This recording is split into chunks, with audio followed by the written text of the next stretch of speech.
पहले आप जवाब दीजिए।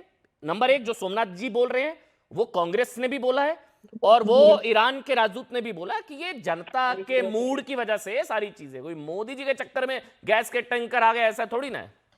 ये state of Hormuz Modi ji ने नहीं, ये तो जनता का प्यार ईरान को लेकर ये है।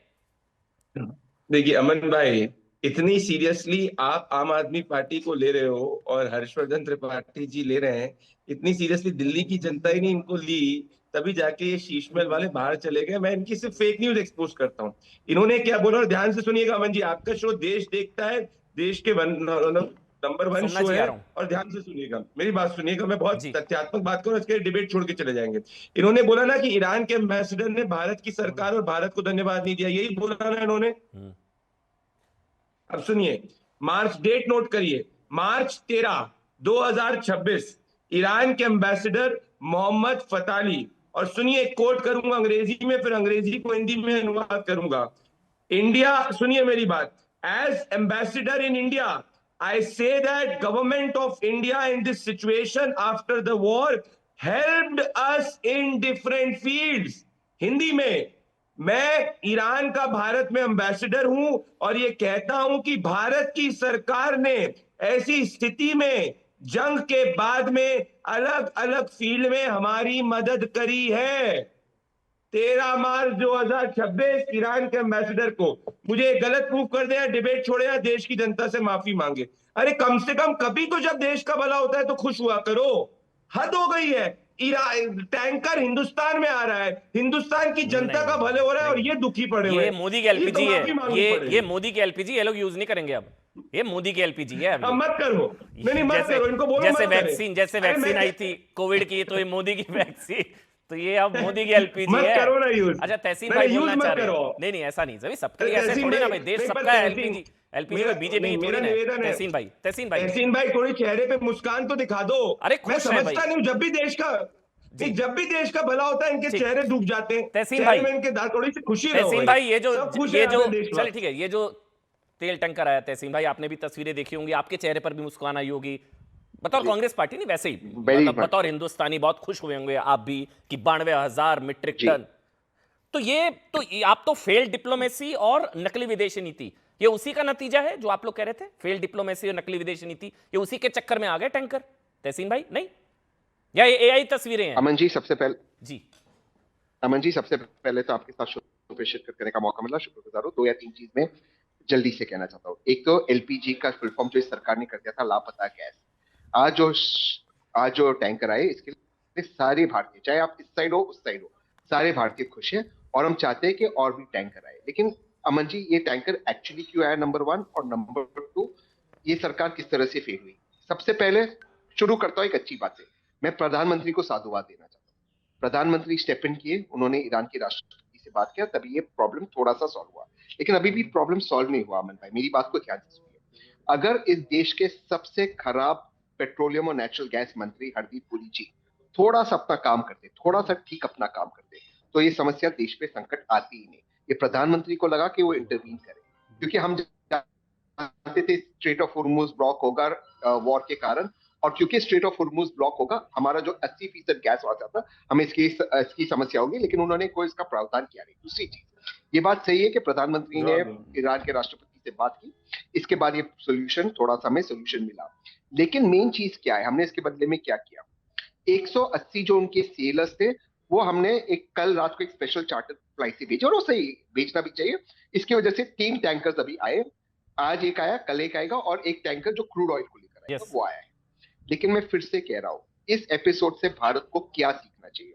2 चीज सीखना चाहिए। एक, पेट्रोलियम मिनिस्ट्री पूरी तरह से फेल हो गई, इनकॉम्पिटेंट फेल पेट्रोलियम मिनिस्ट्री। दूसरा, इतना जो भाजपा के लोग कहते थे डाइवर्सिफिकेशन, हमारा डाइवर्सिफिकेशन हुआ ही नहीं है। क्योंकि अगर डाइवर्सिफिकेशन होता, आज ये समस्या, आज ये कठिन समस्या हम पर ठीक नहीं है आती। तहसीन, हम कमर्शियल एलपीजी के लिए तैयार होते। ठीक है। हमें जो कटौती कमर्शियल एलपीजी में करनी है, वो हमें करने की जरूरत नहीं पड़ती। मैं तीसरी चीज अगले सेक्शन में चलिए ठीक है, मतलब गैस नहीं आ रही थी तो मोदी को गाली पड़ रही थी, अब गैस आई है 10 तो मोदी के सेकेंड, लिए ताली बजनी चाहिए, है ना तहसीन भाई? 10 ताली सेकेंड बजाएंगे अमन भाई। तहसीन? जब नहीं आ रही थी तो मोदी को गाली, अब आई है तो मोदी के सब। लिए ताली। हम्म, अमन जी, तहसीन भाई अमन जी, नहीं नहीं, इसमें इसमें इसमें इसमें आप सोचिए अमन जी नहीं, मैं सोच कि लिया प्रधानमंत्री भाई, को नहीं आ रही थी हस्तक्षेप करना गैस। पड़ा। इतने इनकॉम्पिटेंट नहीं फॉरेन नहीं मिनिस्टर और इतने नहीं नहीं, इनकॉम्पिटेंट बात वो नहीं है, पेट्रोलियम बात वो नहीं मैं है मिनिस्टर। तहसीन जवाब भाई। देता हूँ। पहले नहीं आ रही थी तो मोदी को गाली, मोदी ये मोदी वो। अब आ गई तो जनता को ताली या मोदी को ताली? बिल्कुल उनकी उनकी गवर्नमेंट है।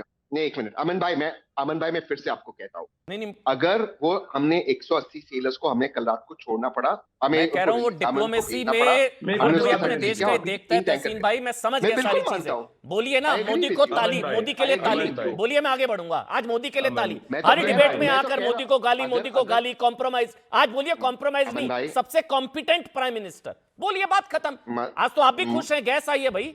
अगर संकट, 65 लाख सिलेंडर भरेंगे। मैं अमन भाई, अगर आप चाहते हो कि मैं बोलूं कि मोदी जी को ताली, तो फिर हमें कहना चाहिए सबसे खराब पेट्रोलियम मिनिस्टर आप नहीं की बोलेंगे, पूरी है। चलिए ठीक है। अब इसको आप मैं अजीज एक्सेप्ट खान कीजिए, पे मैं जाऊं, उसके मानता हूँ बाद अमन जी, हाँ, एक प्रदीप, सेकंड। प्रदीप बोलिए, प्रदीप जवाब दे अच्छा दीजिए। 65 लाख, सोमनाथ अच्छा भारती जी और अच्छा अजीज खान 65 आपके लाख। पास आ रहा हूं, लेकिन नहीं, पहले आप मैं जवाब जवाब- दे दीजिए। प्रदीप जल्दी से, फिर अजीज भाई के पास मैं जाना है, फिर सोमनाथ जी आ रहा हूं, प्लीज मैं जल्दी से। देखिए, मैं तहसीन पुनेवाला की बात पे इसलिए गंभीरता से नहीं लेता क्योंकि इनके महानायक राहुल गांधी हैं। सुनाता हूं कि कैसे इस वक्त petroleum minister, external affairs minister प्रधानमंत्री जी के नेतृत्व में दुनिया में इम्पॉसिबल को पॉसिबल बनाए। 80 से ज्यादा कंट्रीज में पेट्रोल के दाम बढ़े, भारत इकलौता ऐसा देश है जहां इम्पॉसिबल। पेट्रोल के दाम नहीं बढ़े। पहली चीज, ग्लोबल क्रूड प्राइसेस 50% से ज्यादा जो है उनका रेट बढ़ा है, भारत के अंदर जो है रेट नहीं बढ़ा है।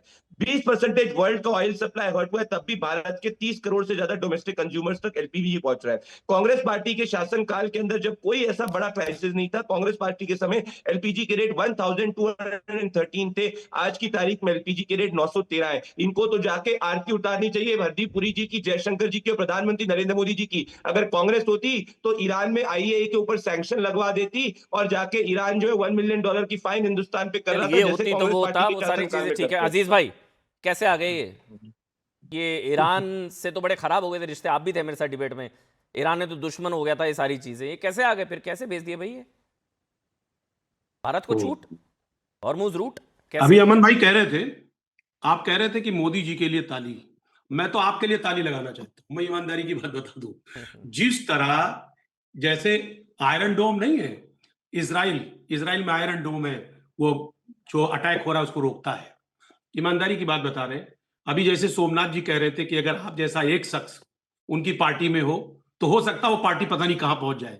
मैं कह रहा हूं आप जैसा शख्स अगर समाजवादी पार्टी में हो तो ईमानदारी की बात बताएं, जो मेरी 37 सीटें आई थी वो 50 में कन्वर्ट हो नहीं जाती। सर, मैं दुष्प्रचार एक नहीं टिकता लंबा अरे समय सर सर, बस नहीं वही सर, चीज है। नहीं सर, सुनिए ना। उसके लिए मुझे अरे भी अमन प्रॉब्लम भाई, होगी सर। अमन भाई, अरे सच नहीं होगा सर, तो अमन ही, भाई सुनो। सच होगा तो ही, दुष्प्रचार 28 मुश्किल सुनिए होगा सर, जी। अरे अजीज सर भाई, सुनिए please sir, please sir. 28 tanker वहां खड़े हुए हैं, जिसमें आपको पता होना चाहिए कि 4 पश्चिमी इलाके में और 24 जो है पूर्वी इलाके में, 28 हैं खड़े हैं इसमें, और 611 जो क्रू मेंबर है वो है। एक बात आप जानिए, एक बात आप ये भी समझ लीजिए कि इस मुल्क का जो कंजम्पशन है वो 28 से 30 लाख मीट्रिक टन है एक महीने का। 92,000 मीट्रिक टन आया हुआ है। मुश्किल से एक दिन, सवा दिन का ये कंजम्पशन है पूरे देश का। इससे ज्यादा का इंतजाम नहीं हुआ। एक बात आप समझिए, उस पे इतना ताली, इतना थाली, आप समझिए देश में हाहाकार मचा हुआ है। राम रसोई बंद हो गया। गुरुद्वारों में जो बेचारे गरीबों को खाना मिलता था, लोगों को खाना मिलता था, वो नहीं मिल पा रहा है। रेस्तरा बंद, ढाबे बंद, सब बंद। आप देखिए किस तरह लोग लाइन में लगे हैं, लेकिन 92,000 मीट्रिक टन, 2 जहाज 46,000 मीट्रिक टन लाया है। ये आ उसके लिए कैसे महान गए? नहीं हाहाकार नहीं मचा है। अजीज भाई, सब आ मेरा कैसे सुन गए? ले, ईरान से तो हम, सब सुन ईरान ले, तो नाराज अरे सब चल रहा था सुन ना ले, हमसे सुन सर। ले सर, ये आ कैसे सुन गए ले सर, इसका सुन बताइए ले, ना, ये कैसे आ गए? अरे सर सुनेंगे नहीं तो ऐसे नहीं। सर सर मेरी बात सुनिए।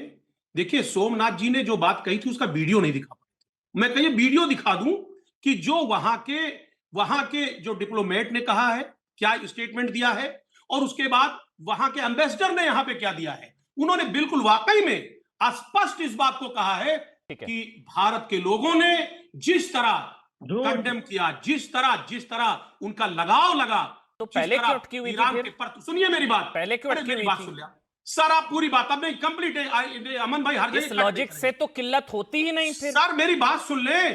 सर नहीं सर, सुने मेरी बात।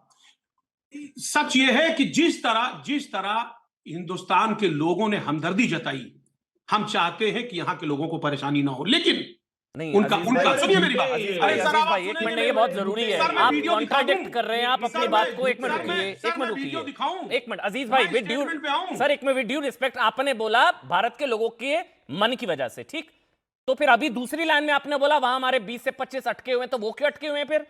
नंबर एक। नंबर दो, अगर भारत के लोगों के मन की वजह से ही छोड़ा तो सुनो दो ना सर, क्यों आप छोड़े? सुनो ना, सिर्फ दो ही अरे क्यों सर, छोड़े? सुनोगे नहीं? बताइए ना, दो ही क्यों छोड़े? सर, इतने मैं- अटके मेरी क्यों बात